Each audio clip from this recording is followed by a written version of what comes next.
क्या एमबीबीएस सच में टफ है? गवर्नमेंट कॉलेज या private college? Highest paying branches after MBBS. Hello everyone, this is Manjeet Singh, pre final year student from GMC Saharanpur. तो मैं अपने बैचमेट्स का थैंक यू करना चाहता हूं जिन्होंने अपना इतना प्रेशियस टाइम निकाला इस पॉडकास्ट में शामिल होने के लिए। इस पैनल में हमारे पास हैं विशाल, दिशांत, मानवेंद्र, अभिषेक, ऋषभ और राज, and behind the camera Atul. In this video I'm gonna ask medicos 5 important questions जो हर नीट एस्पिरेंट्स के मन में आते हैं। पहला क्वेश्चन है, how much N MBBS doctor earn after MBBS? यार अब ऐसे तो देखो, हर एस्पिरेंट जब भी कोई नीट का पेपर देने जाता है तो ये सोचता है कि क्या डॉक्टर बन जाएंगे, ठीक ठाक पैसे मिल जाएंगे। ठीक ठाक पैसे मतलब वही, एक एमबीबीएस डॉक्टर को 50,000 से 1 लाख रुपए तक मिलता है। एमबीबीएस में आने के बाद फर्स्ट ईयर अच्छा लगता है, मज़ा आता है, लेकिन फिर जब आप आगे सोचोगे ना तो इसके बाद हमें ये 1 लाख से ज़्यादा नहीं बढ़ पाएगा पैसे। अगर आपको और बढ़ाने हैं तो फिर उसके लिए आपको करना पड़ेगा नीट पीजी क्रैक। आपको अगर लाखों से भी ज़्यादा कमाने हैं, मतलब 1 लाख से भी ज़्यादा कमाने हैं, तो नीट पीजी क्रैक करने के लिए आपको उन्हीं बच्चों से कम्पीट करना पड़ेगा जो पहले से नीट यूजी क्रैक करके आए हैं। तो मतलब वो भी बहुत ज़्यादा काबिल हैं, क्योंकि नीट यूजी में आप देखते हैं कि बहुत सारे लोग दे रखते हैं, मतलब अप्रॉक्सीमेटली 25 लाख तो हो गए आसपास। और अब आप उनमें से जो काबिल हैं उनको कम्पीट करेंगे, आपको फिर उनको बीट करके फिर नीट पीजी में 3 साल की आपको जो भी मिलेगा उस हिसाब से आप कोर्स करेंगे, 3 साल का कोर्स। फिर उसके बाद जाके कहीं ना कहीं आपको ठीक ठाक एक अमाउंट जब आपका 3 साल पूरे हो जाएंगे तो मिलेगा। पर मतलब मुझे ऐसा लगता है कहीं ना कहीं अगर आप डॉक्टर बनने जा रहे हैं तो फिर डॉक्टर बनना ही एक बहुत बड़ी चीज़ है, और वो चीज़ किसी भी सैलरी से बहुत ही ज़्यादा है। आपको रिस्पेक्ट मिलती है, आपके पास लोग आते हैं, वो आपको एक भगवान का दर्जा देते हैं, तो वो बहुत बड़ी चीज़ है मुझे लगता है। लेकिन आपको नहीं लगता कि डॉक्टर बनने में इतनी मेहनत होती है तो कुछ ना कुछ तो सैलरी मिलनी ही चाहिए? हाँ, सैलरी मिलनी चाहिए, तो फिर उसमें ये सीन है कि आपको जो भी पैसे मिलेंगे वो आपकी पढ़ाई पे मिलेंगे। आप जैसा पढ़ाई करेंगे आपको उस हिसाब से आपका कोर्स मिलेगा, और जो भी है सब बढ़िया है। दूसरा क्वेश्चन ये है कि सारे बच्चे नीट एस्पिरेंट इतनी मेहनत करते हैं कि अपने ड्रीम कॉलेज में पहुंच सकें, तो मैं अपने बैचमेट से ये पूछना चाहूंगा कि गवर्नमेंट मेडिकल कॉलेज अच्छा होता है या प्राइवेट मेडिकल कॉलेज?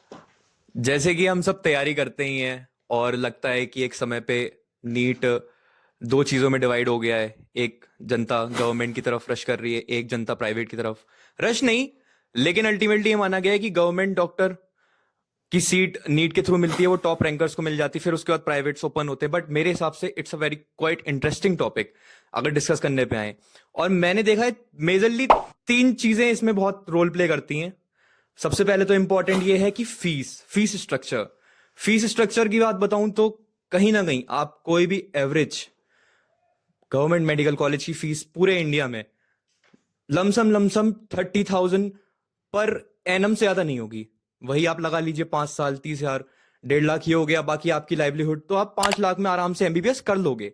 बट वहीं आप देखोगे एक एवरेज प्राइवेट मेडिकल कॉलेज की फीस, वो आप फीस देख रहे हो 50 लैक्स से स्टार्टिंग है। एक उसके लिए भी आपको अच्छे मार्क्स लाने पड़ेंगे, लेकिन जनरली देखा गया कि 1 करोड़ से कम कहीं है ही नहीं सीट प्राइवेट मेडिकल कॉलेजेस में। और दूसरा पॉइंट मुझे जो लगता है सबसे ज्यादा फैसिनेटिंग, वो है क्लिनिकल एक्सपोजर।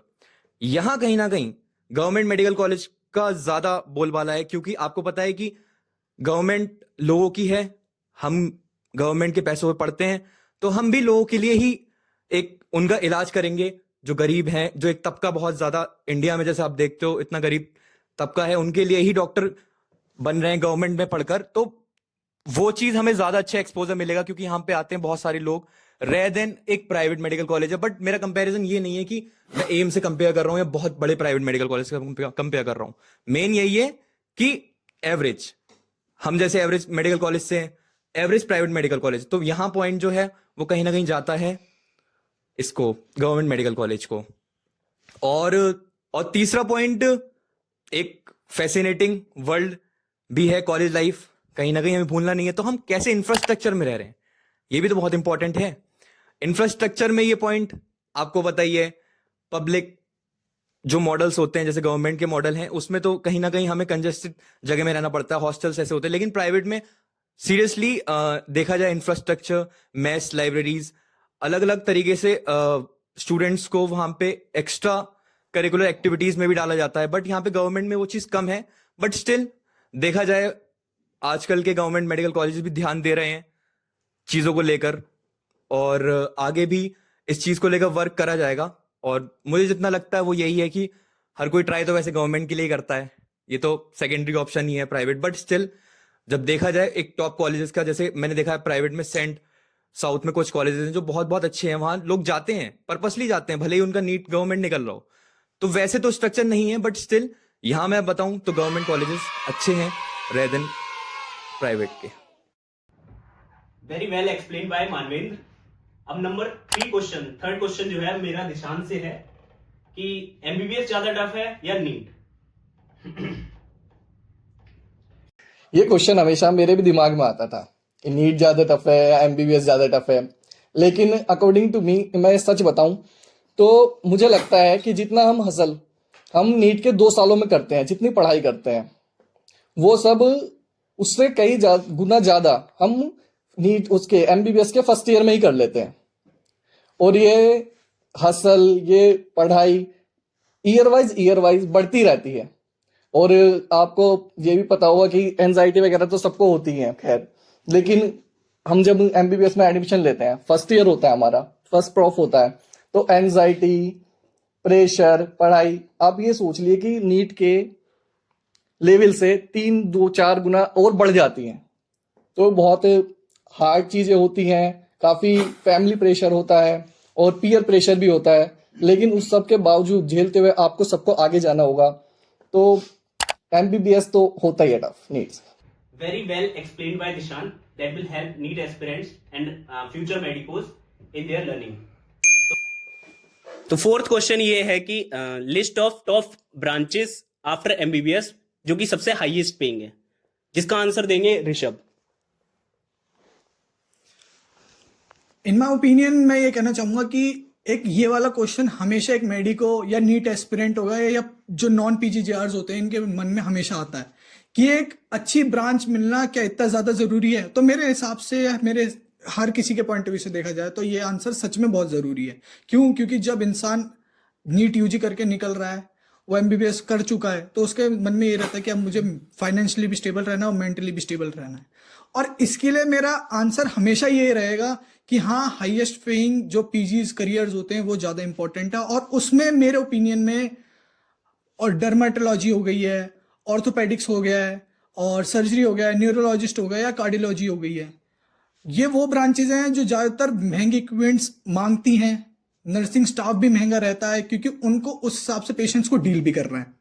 डॉक्टर खुद ऑन कॉल ही बुलाए जाते हैं, कोई ऐसा नहीं है कि आज राह चलता है इंसान, उसको कोई भी न्यूरोलॉजिकल डिसऑर्डर हो गया है और डॉक्टर को पहले ही पता है कि हाँ ये बीमारी होगी। तो ये ऐसी बीमारियां हैं, ऐसी ब्रांचेज है जहाँ पे पेशेंट को ऑन कॉल ही किसी पेशेंट को, स्टाफ को बुलाना पड़ता है, डॉक्टर को बुलाना पड़ता है और इक्विपमेंट्स मंगाने पड़ते हैं। जैसे कार्डियोलॉजी एक ऐसे डिपार्टमेंट हो गया है जहाँ पे अगर नॉर्मल से नॉर्मल बेसिक एंजाइना पेक्टोरिस हो गया या मायोकार्डियल इंफार्क्शन ही हो गया है तो उसका ट्रीटमेंट ही इतना, ईसीजी ऐसी एक ऐसी मशीन है जो अगर आपको डिटेक्ट करनी हो तो ईसीजी करवाना भी कोई आसान काम नहीं है।